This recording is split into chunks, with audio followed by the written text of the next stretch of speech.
বন্ধুরা একটু খেয়াল করে দেখুন তো, আজকে রান্নাঘরটা কিন্তু অন্যরকম। আমি গ্রামের বাড়িতে, শ্বশুর বাড়িতে আসছিলাম, সেখানে আজকে আমি এই গ্রামের স্বাদ এবং ভালোবাসা এই মাছ বা ভাজি করব। এটা একবার দেখলে আপনারা শেষ পর্যন্ত না দেখে থাকতে পারবেন না, এবং শেষ পর্যন্ত দেখতে হলে ভিডিওর সঙ্গেই থাকুন।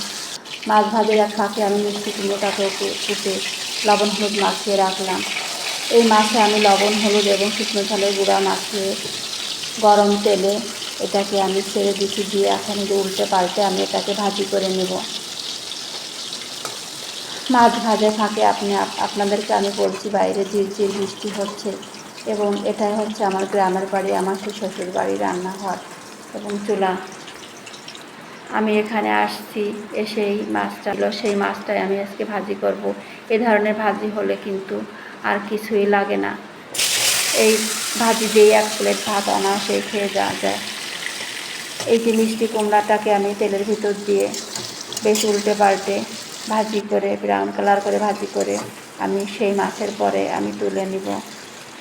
দেখেন, এই যে আমার ভাজিটা হয়ে গেল। এখন আমি এটাকে অল্প অল্প করে আমি প্লেটে তুলে নিচ্ছি।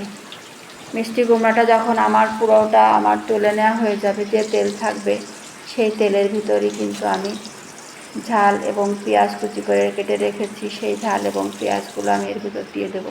আমি কিন্তু তেল একবারই দিয়েছি, সেই এক তেলে আমার মাছ ভাজি, মিষ্টি কুমড়া ভাজি এবং পেঁয়াজ ভাজিও হয়ে যাবে। পেঁয়াজের সাথে একটু লবণ হলুদ দিয়ে দিলাম, দিয়ে এটাকে ভালো করে নেড়ে চেড়ে ব্রাউন কালার করে নিব। যদি ভিডিওটা ভালো লাগে তাহলে অবশ্যই লাইক কমেন্ট শেয়ার করতে ভুলবেন না। সেই ভাজির ভিতর আমি সেই মাছ এবং মিষ্টি কুমড়া ঢেলে দিলাম, ঢেলে দিয়ে নেড়ে চেড়ে আমি এটাকেও সার্ভিং ডিশে উঠিয়ে নেব, নিয়ে গরম গরম ভাতে এটাকে আমি পরিবেশন করব।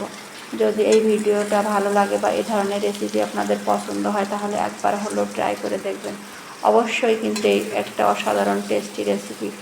এই ধরনের ভাজি হলে কিন্তু আর কিছুই লাগে না, এই ভাজি দিয়ে এক প্লেট ভাত খেয়ে ওঠা যায়। সবাই সুস্বাস্থ্য মঙ্গল কামনা করছি, সবাই ভালো থাকবেন। আল্লাহ হাফেজ।